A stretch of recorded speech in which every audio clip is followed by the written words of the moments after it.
Des efforts considérables sont engagés par le Sénégal dans le cadre du plan Sénégal émergent et du plan national de développement sanitaire et social pour l'accroissement de la quantité et l'amélioration de la qualité et de l'accès équitable aux services de santé. Dans ce sens, la promotion de la couverture sanitaire universelle, CSU, par le Sénégal, en tant que politique de santé majeure basée sur les objectifs de développement durable, est une illustration parfaite. Aussi, afin de relever certains défis liés aux faibles capacités de gestion au niveau de certains acteurs clés, le ministère de la Santé et de l'Action sociale a mis en œuvre la première phase du projet d'appui au renforcement du système de santé au Sénégal, PARS, de 2011 à 2014 dans les régions de Tambacounda et Kédougou. Pour poursuivre l'accompagnement de l'axe gouvernance sanitaire et contribuer à la promotion de la CSU au Sénégal, une deuxième phase du PARS a été lancée en novembre 2016 afin de renforcer les capacités de gestion axées sur les résultats en consolidant les acquis et bonnes pratiques de PARS 1. Pour le secteur de la santé, JICA met beaucoup d'accent sur la couverture sanitaire universelle et le Sénégal est parmi les pays ciblés pour ce programme, donc couverture sanitaire universelle. Et dans ce cadre de couverture sanitaire universelle, nous avons 3 axes. Premièrement, premier axe, c'est donc l'enforcement de gouvernance et du financement. Et deuxième axe, l'enforcement de l'offre de services sanitaires. Et troisièmement, promotion de protection sociale. Donc Paris 2 occupe grande place dans notre intervention axe 1.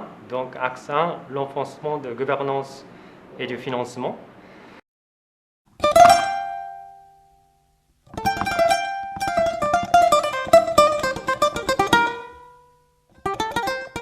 Le PARS 2 vise à renforcer les capacités de gestion axées sur les résultats à l'échelle nationale dans le secteur de la santé au Sénégal à travers une intervention dans 8 régions cibles.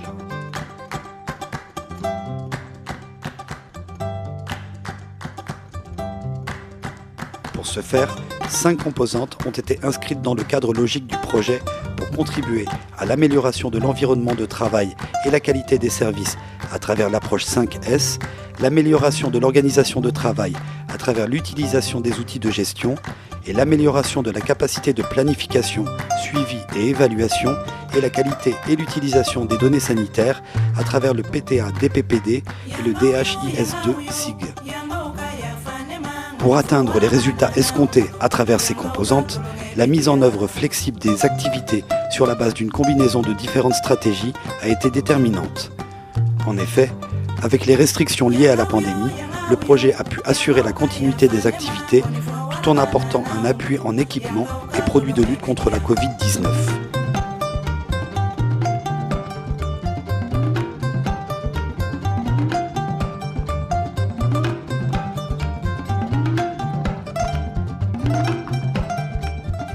Dans le cadre de l'amélioration de la qualité des soins et des services, le ministère de la Santé et de l'Action sociale a expérimenté plusieurs initiatives d'amélioration de la qualité dont l'approche 5S Kaizen TQM. C'est une approche qui est facilement mise en œuvre et c'est une approche qui permet non seulement d'améliorer l'environnement de travail, mais d'une certaine manière d'améliorer la qualité des soins et la sécurité des soins également. En quoi consiste cette approche 5S? C'est d'aider le prestataire de soins à améliorer son cadre de travail. Améliorer son cadre de travail, comment? Premièrement, en séparant tout ce qui est utile d'inutile, en les triant, en les systématisant, chaque chose à sa place, une place pour chaque chose. La troisième, faire en sorte que l'environnement soit propre, l'environnement soit très bien rangé. Et maintenant, ça, ce sont les premières actions à mettre en œuvre dans le cadre de cette approche 5S. Les deux deuxièmes actions, c'est vraiment faire en sorte que ça soit standardisé et que les gens puissent le faire systématiquement tous les jours. Et c'est là vraiment la dernière étape, c'est se discipliner, pouvoir le faire tous les jours, systématiquement et l'intégrer dans son travail de routine. Le projet PARS-2 nous a permis de mettre en œuvre et d'étendre la mise en œuvre de cette approche 5S au niveau pour le bonheur des prestataires et pour le bien-être des populations sénégalaises.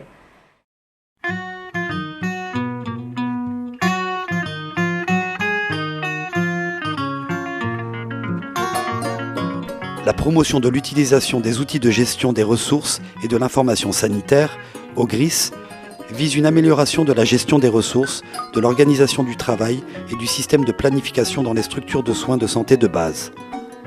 Ces outils épousent les 3 piliers du système de santé que sont la gestion des médicaments, l'utilisation de l'information sanitaire et la gestion des ressources humaines. Aussi, partant de la version 1 produite durant la première phase, le projet a révisé l'ensemble des outils pour prendre en compte les nouvelles réformes du système de santé, dont celle des comités de développement sanitaire, les stratégies YEXINA et DIGESINA pour les médicaments et l'introduction de la fiche de poste dans les domaines des ressources humaines. Partant de l'ICP, comme seule cible de la formation durant PARS 1, le PARS 2 a élargi sa cible en visant, en plus de l'ICP, les sages-femmes, les dépositaires, les secrétaires exécutifs et trésoriers du CDS. Nous avons pu nous aider et puis aider aussi nos prestataires à mettre le doigt sur nos problèmes organisationnels. Donc, il y a des choses qui nous semblaient évidentes, mais avec ces outils qu'on a élaborés, qu'on a essayé de mettre en œuvre, on a vu véritablement qu'il y avait des problèmes dans la maîtrise des outils et surtout dans l'utilisation. Ce que m'a surtout révélé ce projet, c'est que nos prestataires ont envie de faire, mais parfois ils ne savent pas comment le faire ni avec quoi. Et avec les produits du PARS, nous avons pu les aider à identifier ces goulots d'étranglement, à pouvoir élaborer des outils qui sont assez simples d'ailleurs d'utilisation, qui est utilisé à bon escient pour véritablement aider à l'organisation des services de soins, pour véritablement donner des services de qualité aux populations sénégalaises. Ce que nous avons pu constater, c'est qu'il s'agit d'outils aujourd'hui qui sont basés sur des piliers du système de santé, à savoir la gestion de l'information sanitaire qui constitue vraiment un élément fondamental dans la prise de décision. Et ça a permis aujourd'hui, au niveau des prestataires du district de Pombongine à l'époque, de pouvoir très rapidement, sur la base d'analyse de ces données, pouvoir alerter l'autorité sur des événements de santé. L'autre élément, la gestion des médicaments. Nous avons l'habitude de dire quand il n'y a pas de médicaments, il n'y a pas de programme. Et ces médicaments sont soit confiés à des personnels communautaires qui ont eu besoin quand même d'être accompagnés et, à travers ces outils et qui ont permis aujourd'hui de pouvoir mieux s'organiser au niveau de nos dépôts de médicaments au niveau du district.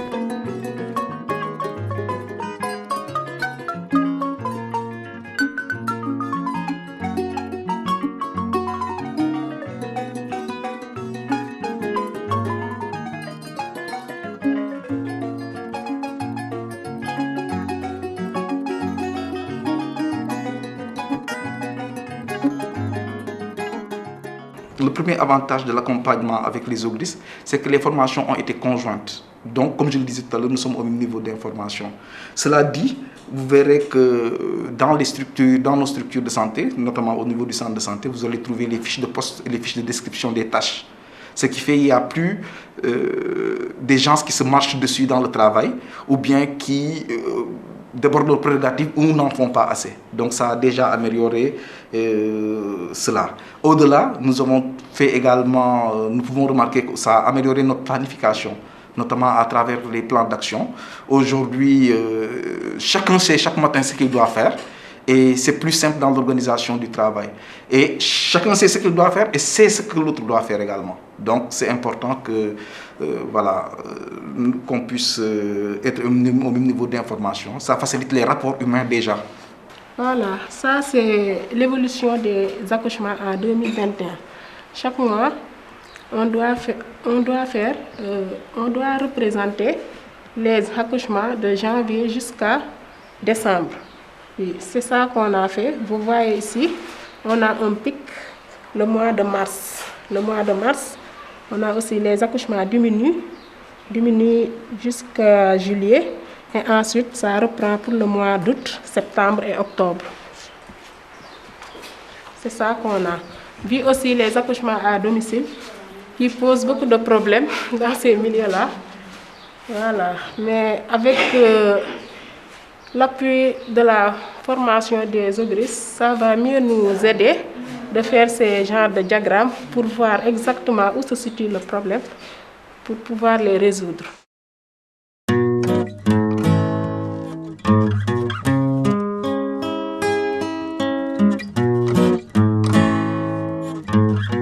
Avec les réformes de l'UEMOA en 2009 et la nouvelle réforme du 5 janvier 2018 sur les CDS, le ministère de la Santé et de l'Action sociale a produit en septembre 2020, avec l'accompagnement du PARS 2, un guide unifié des outils de planification du MSAS, partant du plan d'action du CDS au document de programmation pluriannuelle des dépenses, DPPD, en passant par le plan opérationnel des collectivités territoriales en matière de santé et d'action sociale et le PTA. Le système de santé fonctionne sur la base de plan d'action. Quand on a un bon plan d'action, on peut espérer avoir une bonne mise en œuvre et améliorer les niveaux des indicateurs. Et quand celui qui planifie, il comprend ses rôles et responsabilités, ça permet d'avoir des plans de qualité. Ça, c'est un autre défi que le projet nous a permis, en tout cas, donc de relever.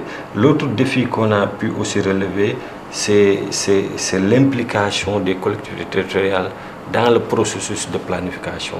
Quand on forme un maire sur ses rôles et responsabilités, il est mieux conscient et il est mieux apte à accompagner la communauté dans le processus de planification en mettant l'accent sur les priorités de sa zone de responsabilité et en mettant l'accent sur son leadership et sa contribution financière pour améliorer l'état de santé de sa zone de responsabilité. En utilisant ce guide, 80 facilitateurs ont été formés. Et un total de 971 acteurs, y compris des personnels des centres de santé et postes de santé, membres du CDS et des représentants des collectivités territoriales, ont bénéficié de la formation.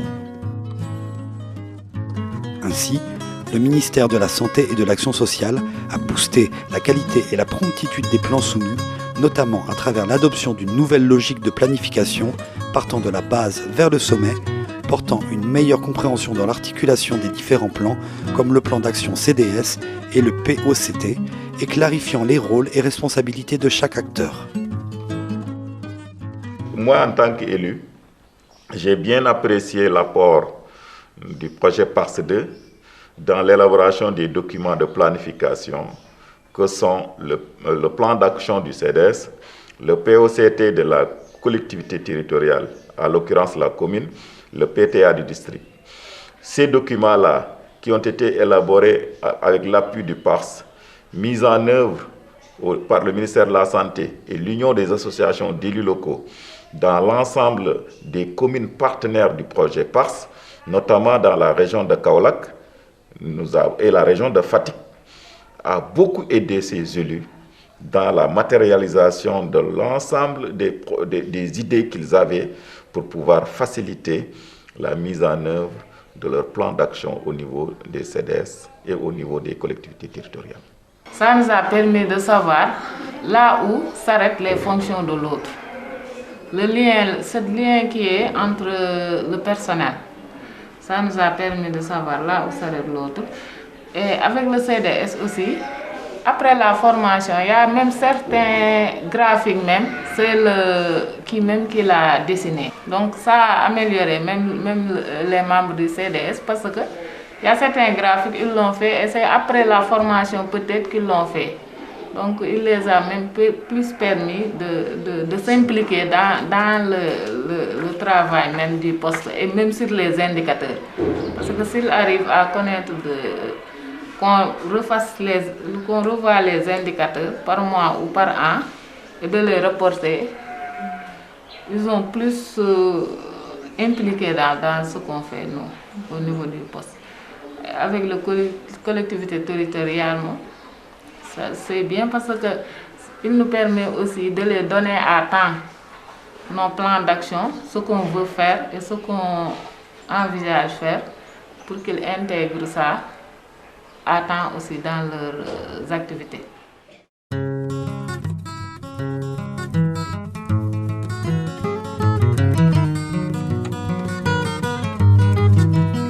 conformément à la ligne d'action numéro 8 du PNDSS, mettant le focus sur l'amélioration de la disponibilité et de l'utilisation de l'information sanitaire et sociale, le PARS 2 a accompagné la DPRS pour la réalisation d'une série d'activités de formation, de supervision et d'audit qualité des données sanitaires dont les résultats ont permis d'élaborer en 2021 un nouveau guide du facilitateur pour la formation sur le SIG.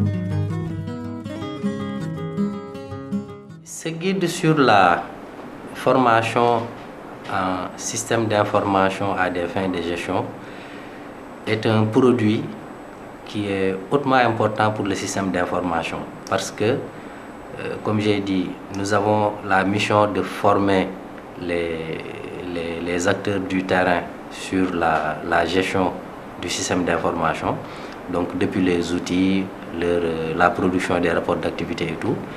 Et nous avions déjà des modules de formation, mais ce qui nous manquait, c'était un guide pour harmoniser les pratiques. Et vraiment, avec ce projet, nous avons pu finaliser ce guide-là qui va être maintenant utilisé par l'ensemble des régions du pays pour que la formation sur le SIG soit harmonisée et faite de la même façon avec une compréhension commune. Avec un appui, les acteurs qui sont sur le terrain peuvent mieux structurer leurs interventions. Et c'est ce que le projet est venu nous permettre de faire. Nous avons pu veiller sur la qualité des données dans 2 régions principalement et nous certainement tiendrons compte de l'expérience tirée de ces 2 régions-là pour l'étendre à d'autres régions afin de disposer des données de meilleure qualité.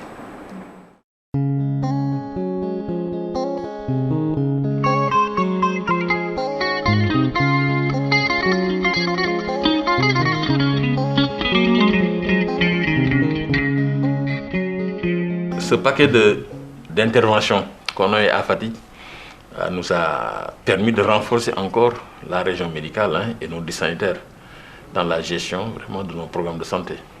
D'abord à travers l'outil PTA, mais également à travers la mise en œuvre des OGRIS qui ont été surtout un rappel, parce que c'est de bonnes pratiques que nous avions, mais qui ont été un peu laissées en rade. Mais les OGRIS sont venus repositionner cette pratique au niveau de nos structures. La gestion des données à travers les formations sur la plateforme ont aussi aidé vraiment nos prestataires, malgré les contraintes liées au manque de connexion Internet dans beaucoup de localités enclavées. Mais globalement, la région est assez confortable vraiment dans la gestion des données. L'approche 5S a vraiment donné des résultats probants. Nous l'avons mis en œuvre dans plusieurs structures, à tous les niveaux de la pyramide sanitaire. Dans les directions, par exemple la direction des laboratoires, dans les districts sanitaires, dans les établissements publics de santé. Donc c'est une approche vraiment qui a fait ses preuves. Maintenant, pour la pérenniser, il faudrait qu'on puisse assurer le suivi. Nous nous sommes rendus compte que la meilleure façon de pérenniser l'approche, c'est non seulement de veiller à la fonctionnalité des comités, 5S qui ont été mis en place sur le plan organisationnel, mais surtout de veiller à la supervision régulière de la mise en œuvre des activités. Donc il faudrait vraiment mettre l'accent sur ce suivi qui est fondamental. Pour la pérennisation des outils OGRIS dans le système de santé, il faut nécessairement que ces OGRIS soient intégrés dans le suivi véritable des activités que nous faisons, aussi bien au niveau des CEM, mais aussi au niveau des régions médicales aussi. Dans le cadre de supervision intégrée, organiser le coaching des prestataires sur site et faire le suivi de la mise en œuvre de ces OGRIS-là au niveau de toutes les structures. Ça, c'est le premier élément. Le deuxième élément, c'est l'intégration dans les curricula de formation des élèves, des apprenants de la santé au niveau des centres régionaux de formation en santé. Pour une mise à l'échelle du paquet d'outils produit dans le cadre de PARS 2, les écoles de formation en santé, sous la coordination de la DRH, ont été mises au cœur du dispositif d'opérationnalisation du projet dès le début du projet, avec leur implication pleine et entière dans toutes les activités réalisées. Les résultats de cette collaboration ont permis d'identifier des pistes consensuelles d'intégration des outils dans les curricula de formation initiale et dans la formation continue des CRFS et à l'ENDSS. L'importance de l'utilisation de ces outils dès la formation initiale permet aux étudiants de mieux se les approprier pour leur utilisation future au sein de leur lieu de travail. Les recommandations par rapport au ministère de la Santé et par rapport à la JICA, c'est de maintenir les acquis, c'est-à-dire continuer à mieux impliquer les centres régionaux de formation en santé dans tous les projets qui sont au niveau du ministère. Parce que ça permettra de pouvoir pérenniser tous les projets, parce que quand on l'intègre dans la formation initiale, je pense que ça pourra être une solution à la pérennisation de l'ensemble des projets du ministère de la Santé. C'est véritablement appréciable. Appréciable parce qu'on a vu qu'il y a une sorte de synergie d'action. Et le fait de prendre les entités toutes concernées par, on a pris les centres régionaux de formation en santé qui sont dans le dispositif des régions médicales pour assurer la formation continue.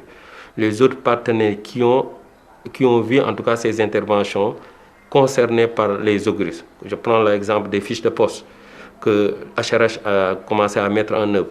On a vu que PARS en tout cas a intégré ça dans les outils.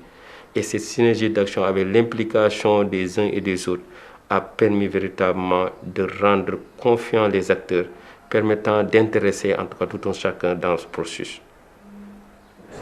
Vous avez pu avoir un consensus avec les acteurs, tout simplement parce que c'était une démarche vraiment participative. Avec le faire-faire, c'est-à-dire vraiment c'est les acteurs qui sont au devant et qui mettent en œuvre. Et c'est extrêmement important parce que c'est ça les prémices en tout cas de la durabilité du projet, de la pérennisation. Et vraiment ça on le salue. Et aussi la méthodologie. Je crois qu'on doit s'inspirer du projet dans la manière de procéder. La rationalisation des ressources, mais surtout le travail en équipe. Parce que c'est un travail en équipe qui nous permet d'avoir des résultats probants. La collaboration à tout point de vue a été très positive. Parce que fait à la fois un appui technique, je dis plus d'appui technique, que votre appui financier il est conséquent. Mais j'ai surtout apprécié l'appui technique parce que souvent on dit un partenaire technique et financier. Mais les gens mettent plus l'accent sur le financier que sur la partie technique. Là où j'ai vraiment apprécié la collaboration, c'est votre appui technique, votre suivi à temps réel donc de la mise en œuvre, la production d'outils que vous proposez donc à la partie ministère de la Santé pour qu'on l'intègre dans le dispositif pour améliorer la qualité de mise en œuvre. Très fructueux. Mon séjour à Kédougou en 2011 et à Tambacounda, je retiens le projet PARS-JICA, Pressmen-JICA. Ah ouais. Vraiment, j'ai beaucoup appris de ces projets. J'ai vu également à quel point ces projets ont aidé le système de santé au niveau de Kédougou et de Tambacounda à encore davantage se renforcer. Et puis à l'échelle nationale. Donc j'ai dit très fructueux.